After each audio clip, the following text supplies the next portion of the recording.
Love, it has been good to me this time around. Things were bound to change when it was found. Sugar never tasted sweeter on my lips. My heart is now intact, and I can find no rest. This is love, yeah, love. Never known true love before. Seen so many counterfeits that left me on the floor. This is love, yeah, love. All will come to those who wait. Time it cannot know the bounds, and errors don't dictate. Well, a very good afternoon to you, and welcome to Xandermonium, the talk show that gets you talking. I'm Xander Gibb, And I'm Tyhe, Egar. and on today's show, we will be breaking down some of this week's sizzling hot topics, and we will also be discussing the Salem mayoral election results with comedian Sarah Boyles. More to come in a mere moment. So you can interact with us during the show in the chat room at the bottom of the show page. Keep scrolling down. Now, if it won't let you comment, all you have to do is join with either Facebook or Twitter, and they will try and make you gay via email. No, not really. You can also email us. You can email us.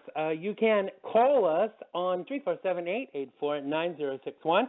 That's 347-884-9061. And you can tweet us. My Twitter handle is @GayXanderGibb. No, it's @XanderGibb, @XanderGibb, capital X, capital G. Tyhe's Twitter handle is @TyhePaulEgar. That's TYHEPAULEGAR, capital T, capital P, capital E. And Sarah, you can tweet her too. We got all the mud cons here. Her Twitter handle is @Boyles_S. That's BOYLES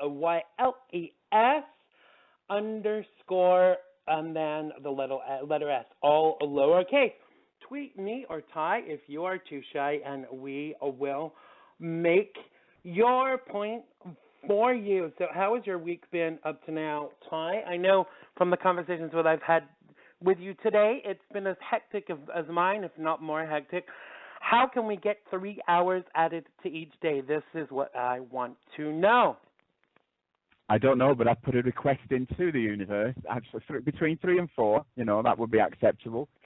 I don't think we can compete with each other, can we, for manic weeks? I think we're winning. I don't care. Well, maybe Sarah, actually, bless her, running for president. I'm sure she's possibly more manic than we are right now. I know, but I'm bigging up her part. President is in 2016. She's going to run for, Well, I'll back her. For That's her. Okay. By then, we'll be sponsoring her. Yeah, it's not like we can't. She can't do a better job than the present incumbent, is it really? Well, no, and now Hillary's finally outed herself, hasn't she? She said, "I'm going for it finally." So. I thought you were going to tell her she said she was a lesbian. No, she said what? Who? Hillary. You said she'd outed herself, and I thought you meant that. Oh no, I meant she's outed because obviously. Right, go on, sir. No, I was just sorry. It was just because for years, hasn't she? Hillary said, "Oh, I might be," or she's always evaded the question, hasn't she? She's always bounced around it, right. And then she was dropped in favor by her party, wasn't she? In favor of Obama. Yeah. And now she's finally said, well, our news here is that she's finally said, yes, I am standing as a candidate for presidency. So. Wow. Her and Ted Cruz. I mean, I think it's going to get more interesting as the weeks go on. But I really will want to cover a lot of this in the lead up, because there are some candidates that have got quite a few skeletons in the closet that people can't, seem to forget about. But we will definitely be looking at that in the coming weeks. But one person who was in the news this week is someone that we often report on, the one, the only Mr. Justin Jr. Bieber. because a judge in Argentina has asked Interpol to issue a red notice for the arrest of said Justin Bieber, wrong teeth, over the alleged assault of a photographer outside a nightclub in 2013. Now, Bieber's ignored a court order last year to appear before the judge regarding a stopover in Buenos Aires. And apparently they said, we are asking for Interpol to detain Justin Bieber anywhere in the world since he could not be found for his appearance to testify. We request that he be detained. They also said that the request had been made on April 8th after Bieber failed to turn up in court within 60 days of his summons. Interpol, the international police body, does not issue arrest warrants itself, but can send out a red notice informing its 190 member states that a suspect is wanted in a particular country. Now, according to the complaint, a bodyguard following Bieber's orders forcefully seized the photographer who's called Diego Pessoa. They seized his camera and his cell phone outside a nightclub in the upscale Palermo neighborhood in November 2013. So I ask you, Ty, is the net finally closing in on little Justin?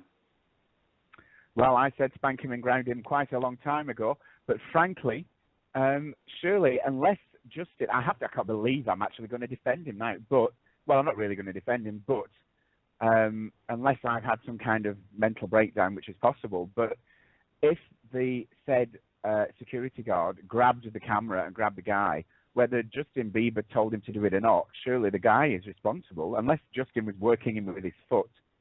The guy who assaulted him is surely responsible. That's like me saying Xander told me to do it. That's just ridiculous, isn't it? And also, involving Interpol for somebody snatching your camera, I think that's a disgraceful abuse of power, isn't it? Involving Interpol because somebody snatched your camera, that's a bit shocking, isn't it? Well, I don't think the photographer involved Interpol. The judge demanded this. But that's still a bit shocking, isn't it? It is, considering there are murderers running around from country to country. I mean, I think that it does get to a silly point after the age of 12 if you're saying, somebody else told you to do it. There's always that scenario where people say, if Freddie told you to jump off a bridge, would you do that? So, I do kind of see, but I think Justin is becoming a little bit of a trouble magnet, and I agree with you. This is not necessarily his kind of case to answer, but I don't know. Maybe the judge wants to get a little bit of fame by having his name or her name even out there. It's hard to tell with some names, but I do think Justin really needs to take a bit of a step back and just calm down a little. I mean, how old is he now? 22 or whatever he is, and he needs to be reined in. I mean, why? We've both had management in the past, and when we've done or said silly things, they've called us in. They've said, "Don't do this, don't say that, because it's not good for you." And mostly, obviously, we've ignored them. But isn't that part of the management's job, or even his mother? His mother is out there gallivanting and doing stuff, and so is his father. Why is no one reining this young man in? That's what I want to know. Well, I think that's the problem. I mean, this happened in 2013, though, didn't it? So I think this is definitely, you're right. I think this judge's. Somebody's looking for fame out of this other than him. But that's the problem, isn't it? He's got away. This has happened. Celebrity get away with this for so long that they believe that they're untouchable. So that would probably answer, though, why his behaviour is the way it is now, because he got away with that then. So why wouldn't he believe? And then look what he got away with last year. His behaviour was shocking last year, and he got away with it. He just got a slap on the wrist, and then he made that pathetic apology video on YouTube. I would have beaten him senseless just for that, frankly. And now we've got to this point, and it's a disaster waiting to happen. What scares me, and we've both said this before, what scares me is he's a disaster waiting to happen. He's a tragedy waiting to happen, and nobody seems to care because they're all too busy cashing in and running around with the headlines. My manager used to punch me, by the way. He actually slapped me across the room. Yeah, she used to slap me across the room. Say, "What did you do? Don't do it again." That's why. And we're still great friends. Wow. Anyway, but then I never ended up in a headline for any reason, to be fair. But but it is, and that's what concerns me constantly about this young guy. And it happened, I mean, Amy Winehouse, that was a huge tragedy, massively talented young woman. Look where that went, It's happened with, tragically, look, there's too many, sorry, my head's just emptied. How many young people do we have to lose? Not necessarily young either. People ride this wave of fame and fortune, let's face it, and people just say, oh, that's funny, oh, yeah, they're a rebel, that's great. And it's allowed to happen and without consequence, and then we turn around and suddenly we're all weeping into our mantilla because they're dead. I think there's another side. I obviously believe it's heading that way. No, that's it. I mean, I think there's definitely, if we're not careful. I do think there's definitely another side to this, because certainly here in America, they treat celebrities as if they're royalty, because obviously we don't have a royal family here in America, although there are lots of queens. And the secondary part of that point, we'll get to why I'm overemphasizing the gay domination thing later on. But the other side of this for me is that young people who look up to Justin Bieber are going to see this as kind of normal behavior. And I find that a little disturbing too, because if you are in the public eye and you are somebody that young people look up to, you should be really setting a better example, because when you don't, this is what they see, and who's to say that they're not going to want to copy? Absolutely, totally. And that's the problem. Again, obviously, isn't it? It branches, it outsources itself, and then parents have this fabulous of how to deal with it, and it trends itself into more trouble than it's worth. And of course, drugs and alcohol, aren't they a wonderful thing? And we try and trivialize that, which is always a huge mistake. And then because it becomes that culture again, doesn't it? And we go around psychology will always teach us, that it goes round, and if you look at those patterns from the 60s to now, we're kind of going back round to that problem again, that era of violence becoming almost trendy, of being beatific almost, I suppose, is the word I'm looking for. I don't use that word very often. Don't ask me to spell it, anybody. Right in now. Did you have a dictionary on toast for lunch today? No, I just went for it. It was panic. It was a panic buy, and that's the problem, I think. So I mean, I don't really worry know what's going to happen with that.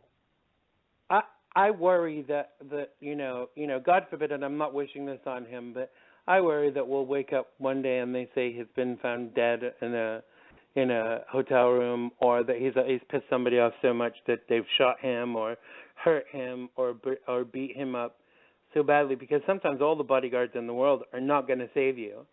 I mean, look how famous, you mentioned Amy Winehouse, look how famous she was, and she still sadly ended up dead. And all the money in the world and all the talent in the world are not going to save you from this fate, unfortunately.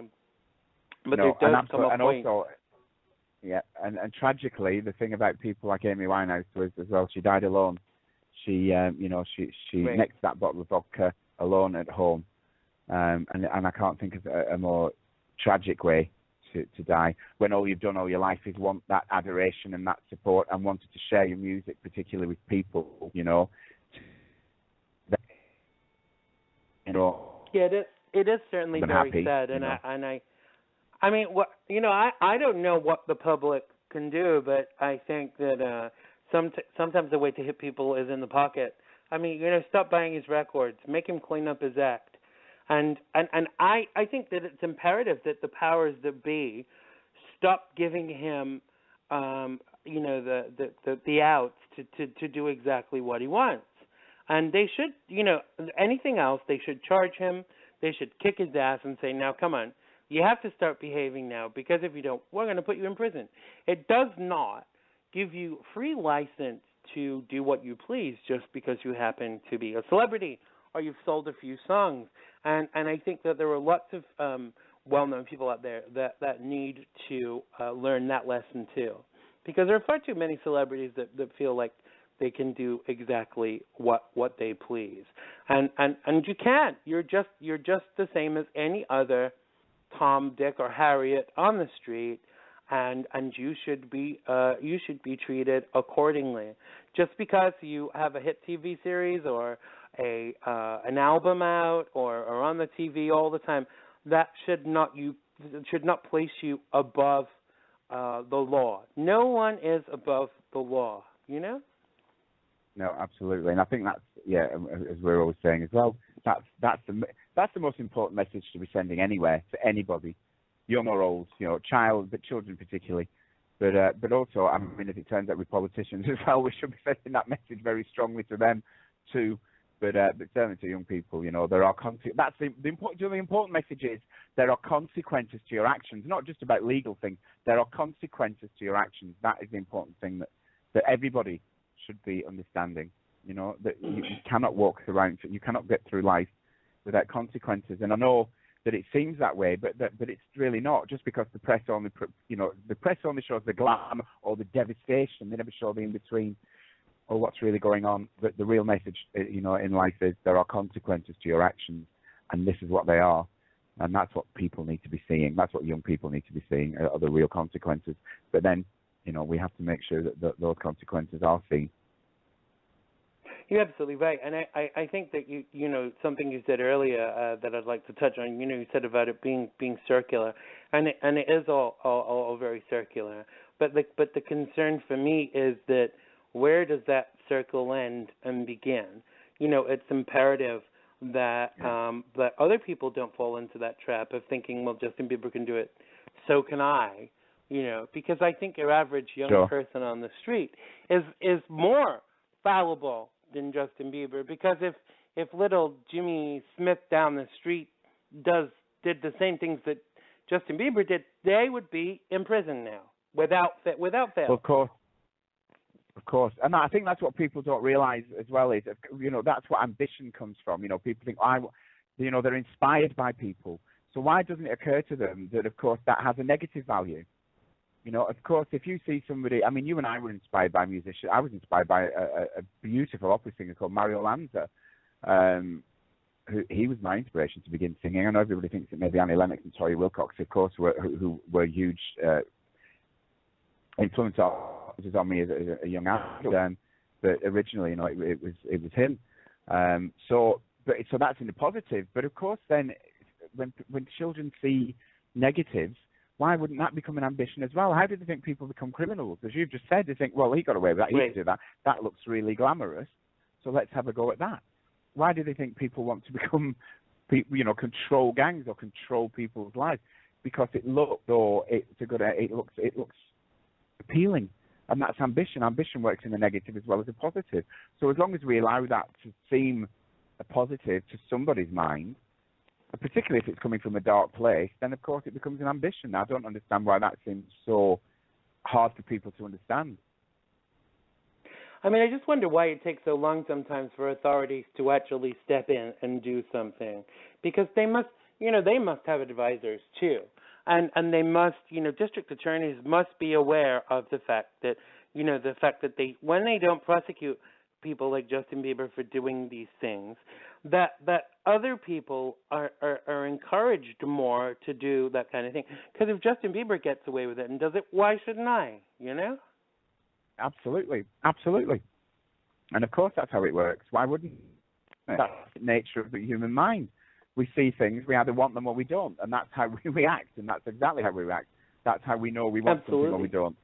The human brain is although obviously we are capable of creating great structures and understanding great complex things, it's actually a really basic thing. We want something or we don't, and when we want it, we go for it, and that's it.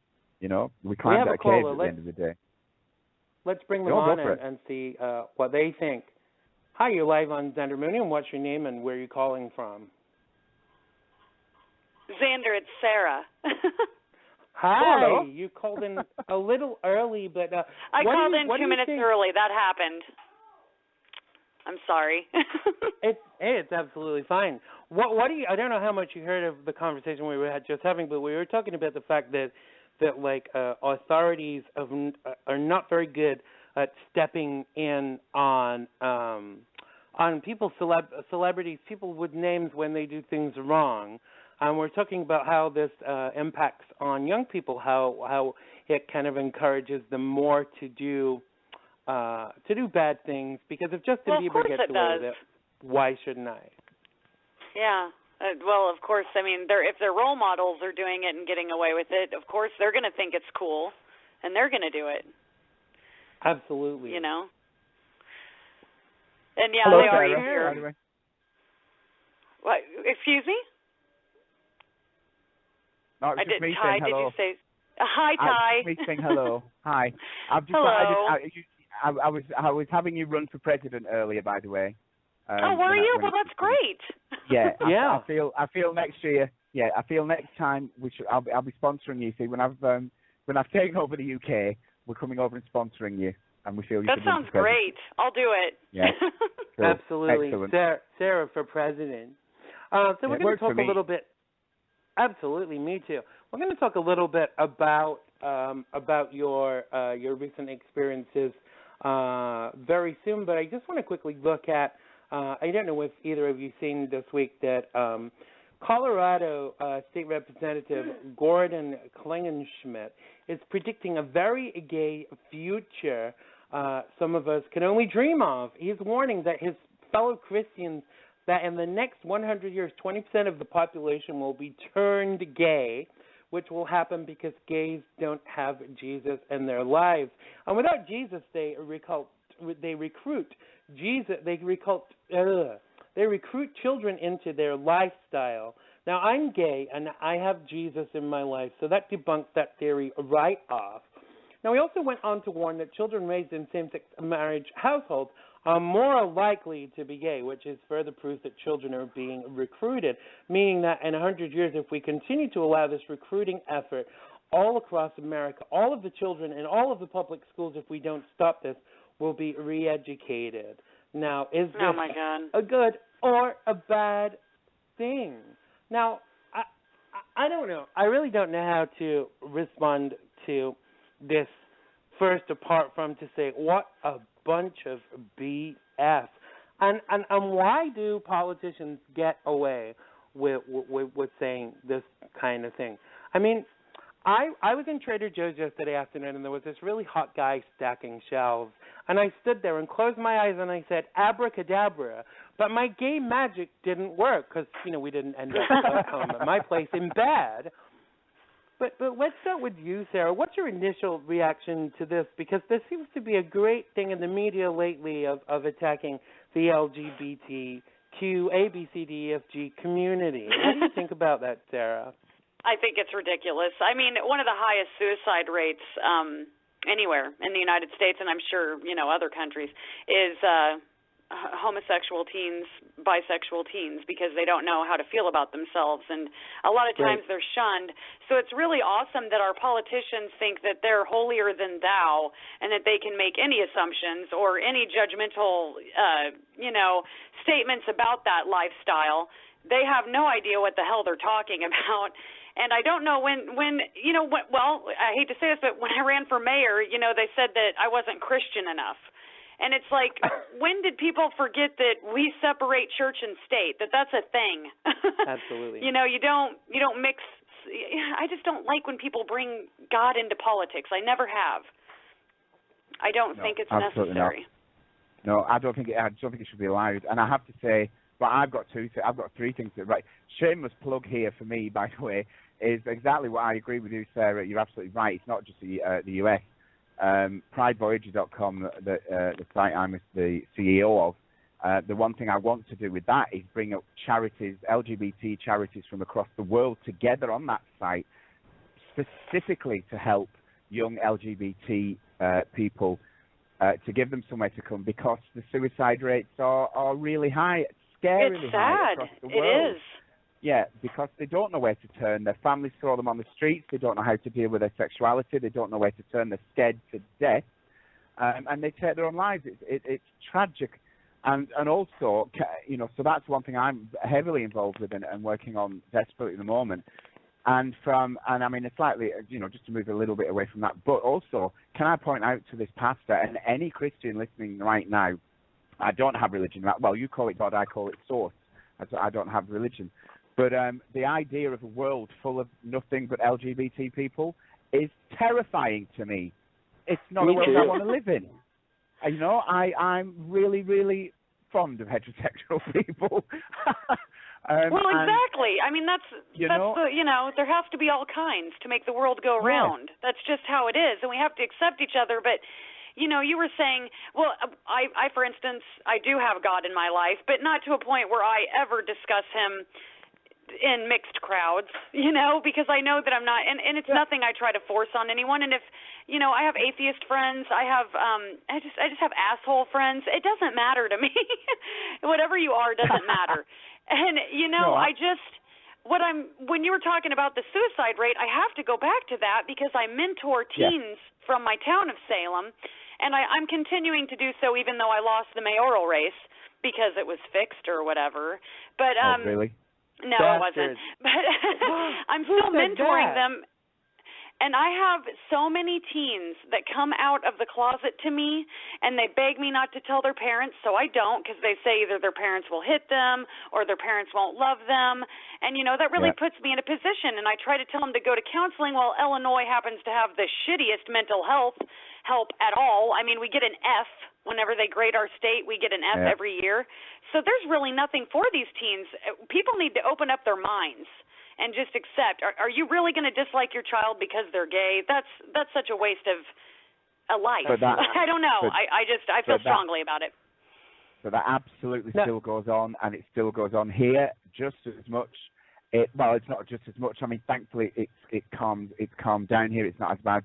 Parents are much more accepting. But having I'd said say that, it's calmed down here too. It has. Yes, but there's still that core group of morons. I'm not going to be nice about them. Morons. Oh, they're idiots. I know. Yeah, but what's always troubled me, Sarah, as well, is hang on. You have raised this child for between 16 and 18 years, or between 14 and 18 years, whatever, and suddenly you can just close your heart and turn your back and just say, be gone from my life. You are not my child.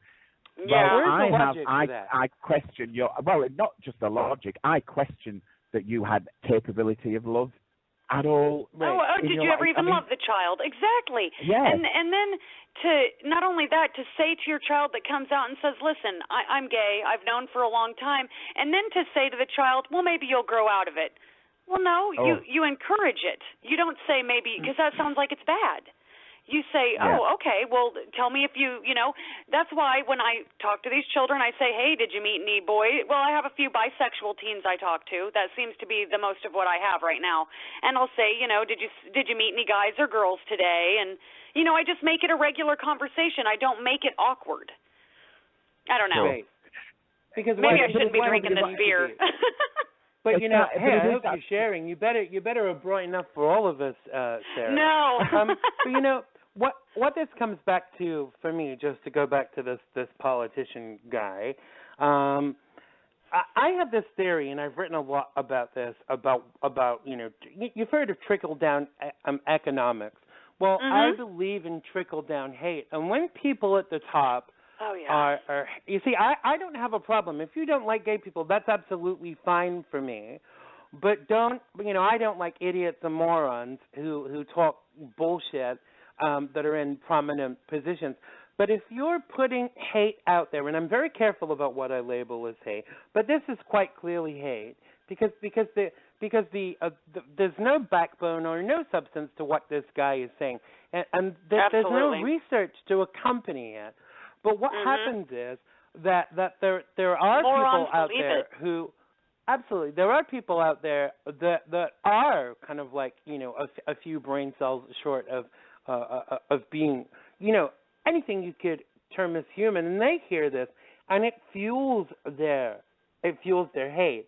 So this hate trickles down from the top, and I'm concerned that people in public positions make these kind of statements because some people look to these people for what's right and what's wrong, and that is very alarming. Because all thank of this God Martin Luther is King circular. Jr. doesn't have to see this.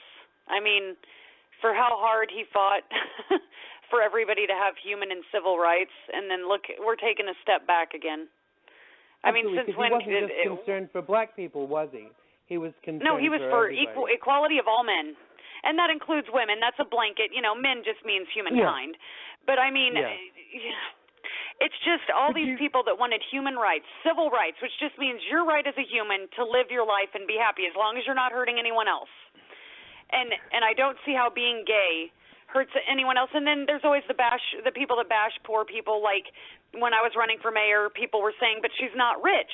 Well, I didn't know that was a prerequisite to being a fucking mayor. I didn't know you had to be rich. Sarah, that's where you went wrong, darling. If you're going to get into politics, of course you have to be rich, because then you can look down on us peasants.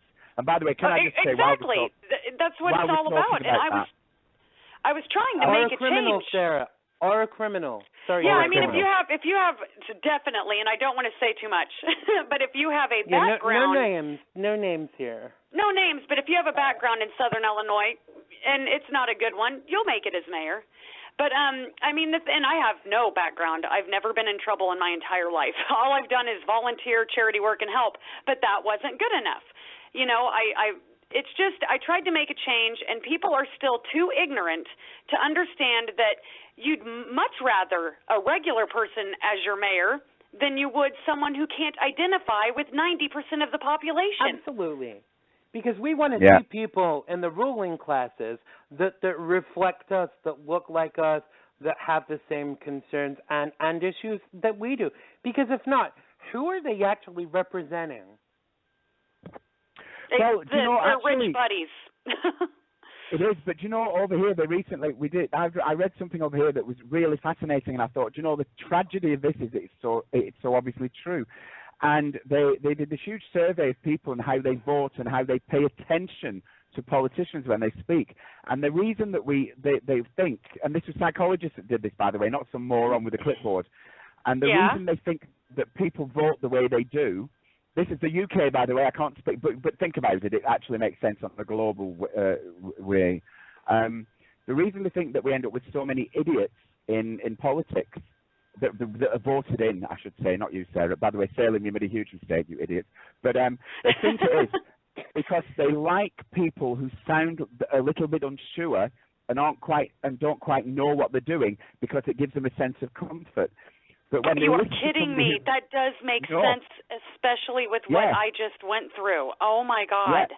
But when they listen to somebody who is sure and confident and knows exactly what they're doing, they panic and they feel afraid and they feel a little bit like... Oh, God, you just made my day, because I nailed my debate. I am not wanting to brag, but even my haters and the people that are going against me said, okay, Sarah won that debate. I did. Yeah. I did great at it. I didn't mess up. I want to break this down a little bit more because for people who don't know, there were actually 3 candidates in the mayoral race in Salem, Illinois, and Sarah was one of those. And there was also 2 men. Yes, Joe and Rex. I got the impression, just from what I saw on social media, that you had a hell of a lot of support. It was a low voter turnout this time. Well, actually, that was kind of a higher voter turnout. We're known for very low numbers. I stand corrected. Low is high. What do you think? Why do you think you didn't get elected, apart from the fact you didn't get the votes? What's the reasoning behind it for you? The reasons I think I wasn't, and my campaign manager as well. Which, by the way, I want to get this out of the way. We thought I'd get 50 votes, which is a huge number for someone who's 35 years old and running for mayor for the first time ever and has a vagina. So, I mean, having 83 votes was huge to us. We couldn't believe it. We knew I was going to lose. What we were trying to do was wake up the town. I tried to make a statement, and boy, did I ever. And, I mean, I think the reason I lost, again, my first time running, the vagina, and then there's the whole I'm a comedian, and they kept saying that I couldn't take a job that pretty much is like being a cheerleader, like, hey, city council, let's vote today. That was like my job. I didn't have any power. So really anyone could be mayor. It's just the reason I didn't make it, again, I was the youngest person to ever run in Salem. We've never had a female mayor. We've had a female run that was excellent for the job. She never won. And I think, and then I had some pictures I put up because I've done modeling in my past, and they didn't like those pictures. They decided that, me having pictures up meant I was a whore. It's very small town politics, small town minds, and they hate when I say that, but it's the truth. I mean, I'm so glad that it wasn't Adolf Hitler or Vladimir Putin as number one on the ballot, because they would have fucking X'd it. I mean, the first name on the ballot always wins here. Let me just say, you're right. Anyone can be mayor. Just look at Bill de Blasio in New York. I'll leave that comment open for interpretation, but I want to talk about something else. This is something that really bothered me. Now, I've been friends with you for a long time, and I see what people say to you on social media. And it's one thing for people to say things to you because you can take it on the chin and you can give back. No, shit, it doesn't bother me. But what's bothered me a lot is some of the commentary that's been made to your son. Now, oh my God, I know your son. I know your son. Your son is a really nice young guy. And, excellent kid. And some of the things that have been said to him, I want to punch them in the face. And I don't consider myself to be violent. Me neither. Say, I know what you mean. And it's breastfed and things like that. Why they've stepped way over the line. The need to say these things? And how has that affected your son? I'm not going to mention your son's name, but how has that affected your son to see his mother vilified unnecessarily in this way? Well, at first it aggravated him, and he didn't want to go to school because kids were teasing him and saying, like, your mom will never win and things like that. And my mom says your mom has sex with a lot of people. My mom says your mom's always half naked, just stuff like that. Wow. And, he'd defend him, and then he'd get suspended because he stuck up for me. He tried to talk to his vice principal about it, and his vice principal said, we're not going to discuss that. And I said, you discuss it. He deserves to get to talk about his bullying Absolutely. At school about. And they did. After that, they opened up, and, things got better for Isaac. And now, if anything, Isaac is 20 times more mature than the women that bashed him. I mean, this has been going on 6 months. And when it first started, it hurt him. He was 11. He turned 12 in February. And, he got bashed because he stuck up for me. He got on social media, which he rarely does, as you know, Xander. I mean, he barely gets on Facebook. Absolutely. And he saw where they were bashing me, and he just said, could you not bash my mom? Well, that turned into calling him a crybaby ginger. They made fun of him for being bullied at school. They sent him personal messages, which I took all to the state's attorney. And, it got out of hand, and they still are going on, even though I lost the election, which was the plan. I didn't plan on really winning, which I think they don't understand that. Like two of my biggest haters sat up front at my debate like they were going to mess me up, and I like nailed it all over their face. It was so great. I saw the video. I really did. Let me ask you this, Sarah. Now, you know that Roseanne Barr, the comedian, I love Roseanne Barr. She stood in the presidential election and got election. Slight Freudian slip there. Roseanne Barr stood in the presidential election for the United States. Now, I don't know if she thought she could win. She got a lot of votes, but she had a point to make, and that was that it's anyone's right who's an American citizen to stand for local or national office. And I salute her for that. Because I don't think Roseanne ever thought she was going to win. I think she knew she was going to make a hell of a statement. And that's all, I tried to do too. And, that was the other thing. You were saying how they bashed me and how they can say whatever they want. The weird thing about haters is they don't realize that people like yourself, myself, we don't have time for them. So we just kind of let them do what they're going to do, and we just keep working. We keep bettering ourselves while they just sit there and hate themselves. And they, let it out by hating us. So, I just don't have time for them. When I first started out, and at first I kind of paid attention to them, I was like, well, I'm going to write Roseanne Barr and tell her what's going on. Well, then she told me, fuck him, ignore him. Who cares? So I quit paying attention to him. Well, then who would have thought I'd start talking to Roseanne? Well, then, I got further. I ran for mayor. People were bashing me, and I thought, well, I'm going to talk to Trevor Moore, my favorite comedian. Him and I are on a first-name basis now. If anything, the haters are helping me out. So I don't think they see this, though. I think they're blind to it, which is fine. I don't have time for them. I'm not going to explain myself. I'm just going to keep bettering myself. As long as they keep my son's name out of their cocksuckers, we're fine. But I don't like when they talk about my son. And that's the only thing I pay attention to. Other than that, they can say whatever they want about me. I would never bring a child into an adult's fight like they did. No way. So at the end of the day, I sleep just fine.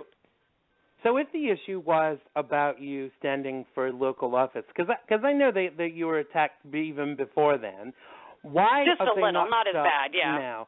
I thought it was the Salem witch trials, not the Salem bitch trials. I mean, Yeah, we're gonna have those though this summer, I hope. Yeah, absolutely. See, if I would have been mayor, we would have had them. Maybe that could be the title of your next video, Sarah, the Salem bitch trials. There's going to be plenty of videos to come.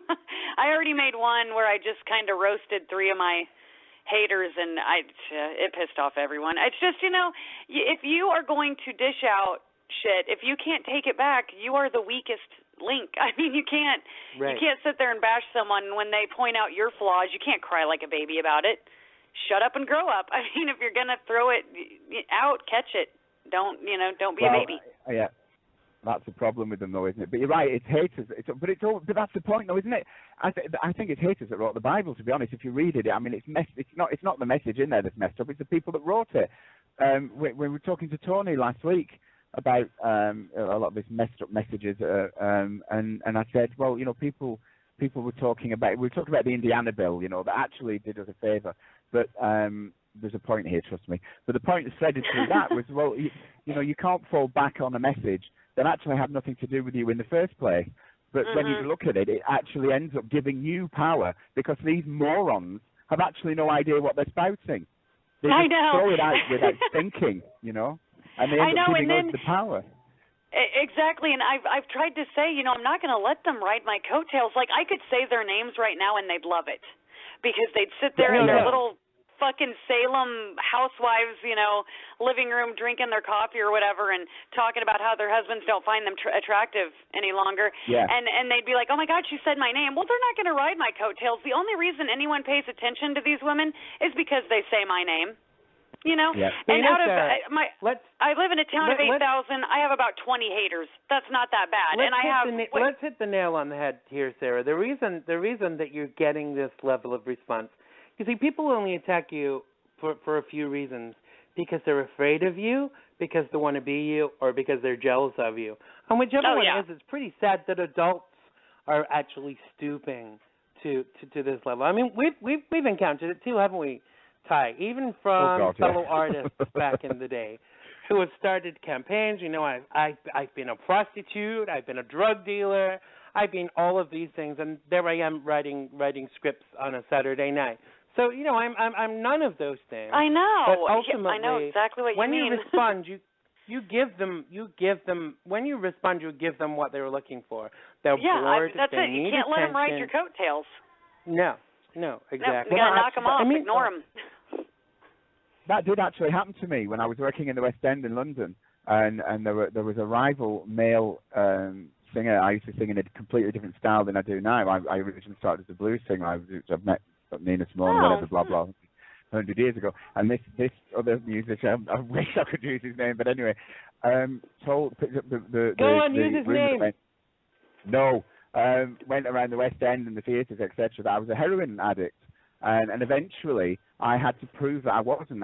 One of the theatre owners actually asked me to see my arms and asked me to take a drug test. And that was the room that was put around. And that was simply because I was more successful. And rather than just accept that, and I know, and I still am a better musician, but rather than just sort of say, well, let's work alongside each other or whatever, that was the hate that went around me. But even though, and you know yourself, so this crap happens. And Xander, unfortunately, mud sticks, and that stayed with me for several years afterwards. People would still kind of look at me sideways and wonder whether I was just high on life or actually high on smack, Yeah. See, I mean, it's that's a very like, easy path I to friendship with a celebrity when you offer them drugs, or even an artist. I mean, how many times have we been sitting getting ready in dressing rooms, Tyhe, and people have said, "Hey guys, do you want some cocaine?" And we're like, "No, we don't." You know, I have a vodka and Coke. That's enough for me. Thank you. Yeah. You know, can I mainline this vodka and Coke? That would be fine if I could do that. Intravenous vodka. That is the answer. But all this is good. Sorry, Ty, go on. This is good, Sarah, right? Because, well, I'm just thinking, though, this is good right now. So you have what? So Hillary's running now. She says she's running for president. I don't know whether that's true or not. That could just be the press over here. But that gives you 4 years, right, to get yourself in shit, okay? So we want a little bit of a criminal record, okay? 4 years. I can do that. I can do that part. Yeah. It's next that year, gives you isn't 4 it? years. Well, but Sarah's got to build up a reputation, man, right? Yeah, I have to do some shit. She's got a reputation, Ty. Yeah, but we've got to big it up. We've got to big it up, right? So, and also, right, I've only just become CEO of Pride Couples and Pride Voyager, right? I've got to get the cash behind me, all right? And then we come over and we sponsor you, and that's it. Sarah Boyles for president, and I'm behind you, baby. But there's 200 citizens running right now for president. Just 200 regular citizens right now. We've already. Yeah, but they're not going to have me. They're not going to have us behind them. You are. We've already given and they're not going to be on the ballot. They're write-ins. The people's mayor, aren't you, Sarah? You're the people's mayor. I'm the people's mayor. I'm the one. I was there for the rich, the poor, everybody. I was there for everybody. Mayor. I mean, unfortunately, when they did your background check, Sarah, you hadn't. You hadn't. It was too clean. Finagled enough financial forms, obviously. Hey. Oh, I'll let that one sit. Allegedly. Yeah, allegedly I have not given out any kind of illegal loans, and I haven't done anything. Well, honestly, I'm going to be honest. I liked both the guys I ran against. I think either of them, including myself, actually, any of us could have been mayor because, again, it's just a figurehead position. It's like a cheerleader. Any of us could have been mayor. I just feel like one of us represented the people's voice a little bit more, but that's fine because, again, you know, I didn't know Salem was so full of, like, bitches and then even bitchier men. I didn't know until I ran, and now I realize it, and I mean, I'm just so glad I work with the youth because I want to make sure that they don't end up like this generation that I'm with. I want them to be more open-minded. You know, like all these men were messaging me saying, you know, I really want to vote for you, but my wife won't let me leave. Like she's watching me to make sure that I don't go vote today. And it's like, oh, my God. I mean, it shouldn't be that way. So tell us about some of the positives that came out of this for you, Sarah. What did you actually get from the process, aside of the new audience? Yeah, I have way more people that are definitely paying attention to me. I have offers for stand-up comedy. I'm going to work my way out, though, from Salem out, just because it's been years since I've done stand-up. I'm going to keep making skits and putting them up and putting them on YouTube. But I'm going to be doing some stand-up comedy in Salem, and then I'm going to work my way outward back to Carbondale like I used to do, St. Louis and that. And, you know, I was just watching Bill Burr, and he was saying, you know, to be a comedian, a lot of people think you have to be famous. Well, that's not true. You just have to be funny. No. It's famous isn't part of being funny. So, you know, and some of these people are like, Sarah's a comedian, whatever. And then I think, well, then they should get on stage and tell jokes for 30 minutes. Let's see how they do. Exactly. Yeah, and then she'll never be able to do the debate. I did it and nailed it. I mean, that's the thing. I saw the video. Anyone that didn't see the video, I really suggest you go check it out on Sarah's Facebook page.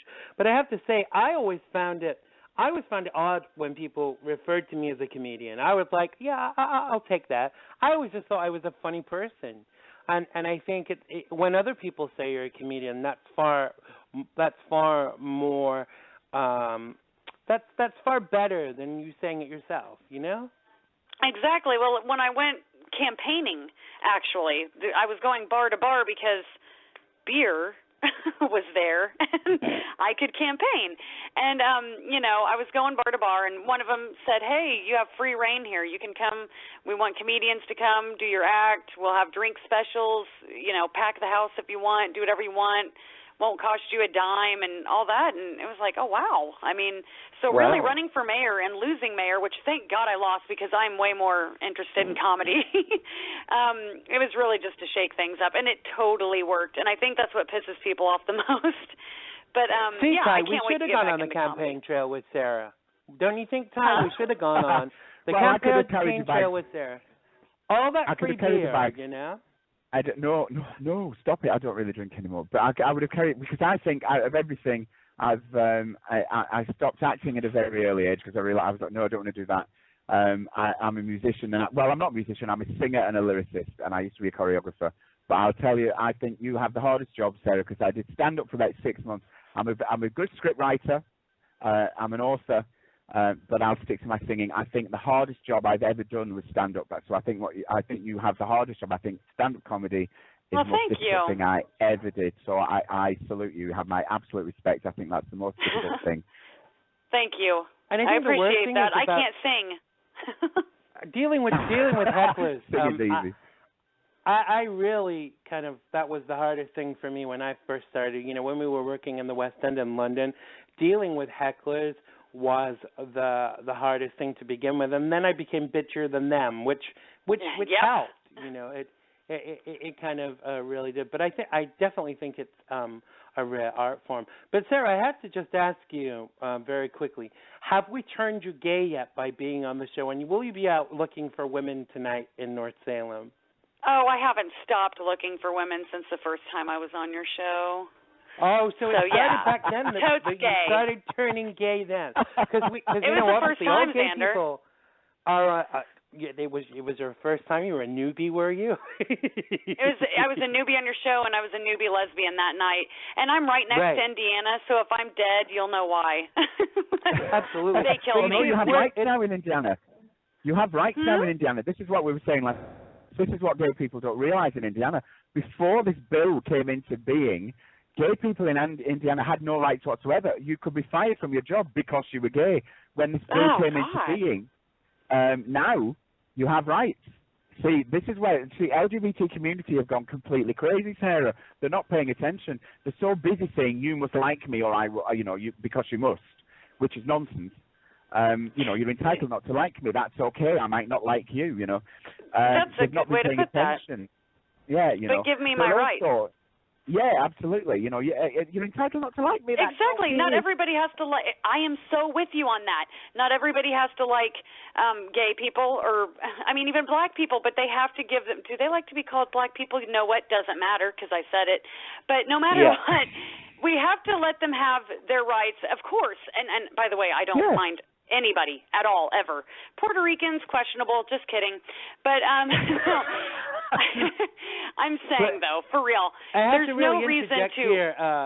Obviously, the views expressed by our guests are not necessarily the views of the show, Xandermonium, or the company Madrigal Media. And I'd like to interject that it is. No, I'm just kidding. I know. I love my Puerto Ricans. But seriously, no one has to like me, but do the civil duty of not making fun of my child. That's it. You can hate me all you want. Just be a human about it. Don't be an idiot, And but as far as Indiana, that is crazy. Didn't the sodomites of Salem flock to you? Didn't the gays in Salem support you? Yes, I have, definitely. And the other thing about that I wanted to say, too, is the bisexual children I deal with and the gay children, which, by the way, I think a lot of them do say they're bisexual around here because they're scared. I do believe some are bisexual. That's usually how it happens. Yeah. Okay, and I just leave it the way they say it. I don't question it. I let them comfortably come out, and you know what? They tell me how much. I'm not going to brag on myself. It doesn't matter because my people will be like, she bragged on herself. I don't care.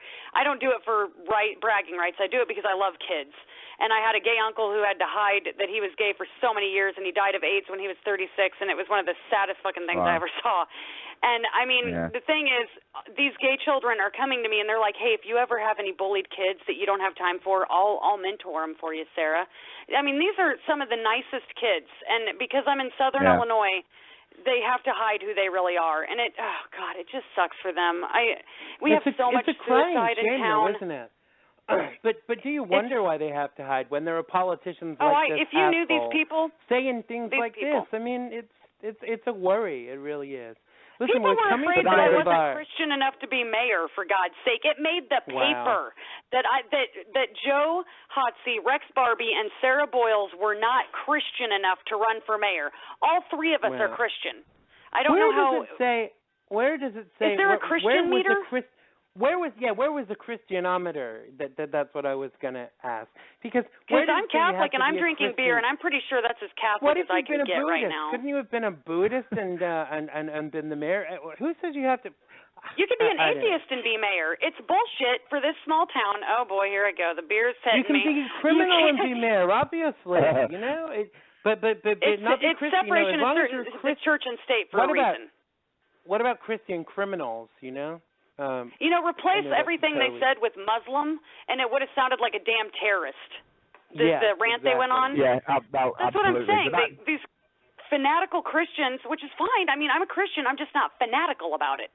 They were like, if you would have replaced every time they wrote Christian with Muslim, I mean, they would have realized how much they sounded like the people they bash all the time. Yeah, but do you know what? Are you fanatical about converting people to being gay, Sarah? That's what I want to know. Oh, yes. Ty. Gay it up. Good. For sure. Good, because that's I don't think you can convert people to gay. I think they're born. Domination. I have to laugh when people say, so when did you turn gay, Xander? Well, there I was in New York City. I was 11 years old. I was walking along Fifth Avenue, and I stopped dead in my tracks and turned around and said, hey, I'm gay. I mean, that's the silliest bullshit ever. When did you turn gay? When did you turn gay, Ty? Well, actually, and my sister outed me when I was 5, apparently. But what I was going to say, I was in my mother's heels. But I was in my mother's heels at the time I was in drag. So there you go. What can I tell you? So if anybody says that your mother, it's true. You're right though. You're born that way. Obviously, I knew. At an early age, I was in drag at the age of 5. I was in my mother's. I have not made that up, by the way, Sarah. I was in my mother's heels at the age of 5. Oh, I believe you. What he's telling you, Sarah, is he is right now too. He's sitting there in a mini skirt. And, I'm still doing my normal bit. I know better. Thank you. Yes. But, I know better. Actually, thank you. I was going to go back to that, Sarah, though, to say, you're mentoring the kids. It is usually. I came out when I was 15. Is that when you came out? That is an averaged age here, by the way. I tried to figure it out, 15 to 16. Yeah, well, but when I came out, out, there was a 13-year-old that was real freaked out about it. Yeah, so I referred them to a suicide hotline right away because, But I told my mother I was bisexual, and then when I was 16, I told her I was gay because bisexual. Now, did you know you were gay before? Oh, absolutely. But you were just scared. Is a safe thing to say, yes. The grass was gay. Because it was closest thing to straight. I mean, did he know he was not interested in... Well, you said 5, and I wanted to say, I knew I was heterosexual about 5. So, I mean, when people say gays choose to be gay, that's really stupid because I do like the saying, when did you choose to be straight? I mean, but... And I'm going to say this, Salem has so many homophobes. There's some that are really cool. Have I said that yet? Probably not.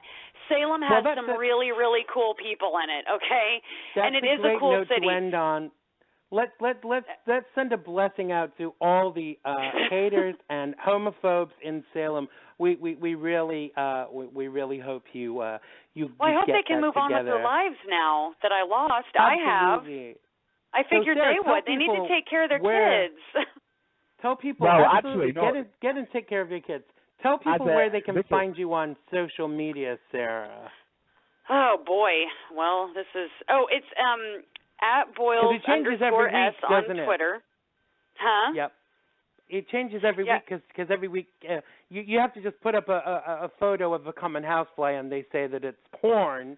The fly had no clothes I got on. shut down. Yeah.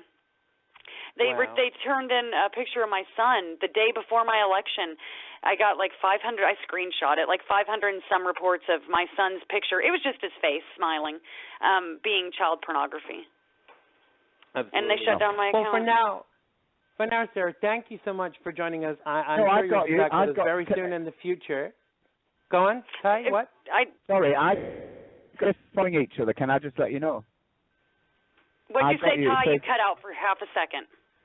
Sorry, your account is active. We follow each other at Boyles _. Yeah, that one's still active. I'm talking about Facebook. Right, okay. They shut it down the day before the Facebook. election. Sorry, I apologize. All right, okay. Oh, I know. I need to get on Twitter more. I know I do. Absolutely. Well, unfortunately, Sarah, we are very out of time. I understand. Thank you for having me, Xander. Sorry. You will come nice to speak to you again, hey, Sarah. Don't start that rumor, Sarah, but come back and see us soon and tell us about the antics of the bitches of Salem. But for now, comedian Sarah Boyles, thank you very much and have a fabulous week. Thank you very much, Ty. Thank you very much, Xander. Bye. Bye, Sarah. Thank you. That was indeed the fabulous Sarah Boyles. Make sure you check her out on social media, Facebook and Twitter. Thanks to everyone who's made today's show possible. Thanks to Ty for being my fabulous co-host. Thanks to Sarah for joining us. And what are we going to play out with today? We're going to play out with a new artist, aren't we? We're going to play out with some Elvira Stitt, whose name you will be hearing a lot in the future. Very talented young lady. This song is called All for the Money. And would you like to say goodbye to everybody, Ty? I will. Yeah, okay. Bye. I'm going. I'm Tyhe Egar. It's been a great pleasure. Sarah, it's been a great pleasure talking to you and everybody who's listening. Thanks for listening. And I'll be back with Xander next week. Take care. Bye. This is Elvira Stitt, and this is All the Money, and it goes a little bit like this.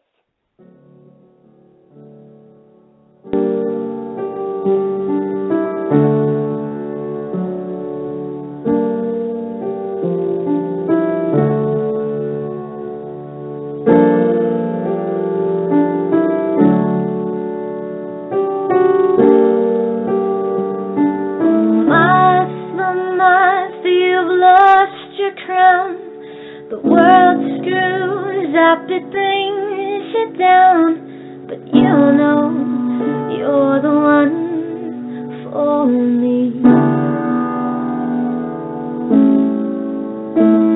In perfect soil, bad seeds can grow, but we're only following childhood hopes through our kaleidoscope.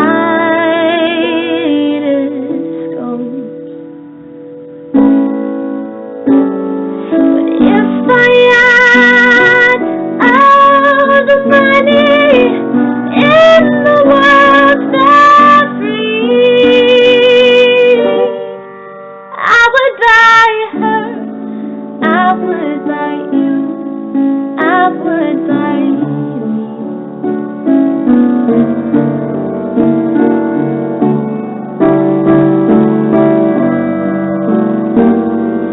Matilda's gone, we don't know why, that she waltzed away through the night. I wonder if she still whistles down the wind.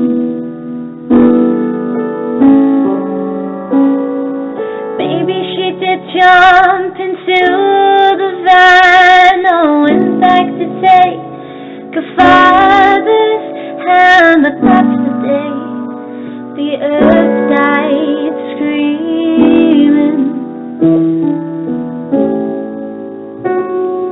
But if I had all the money in the world for free, I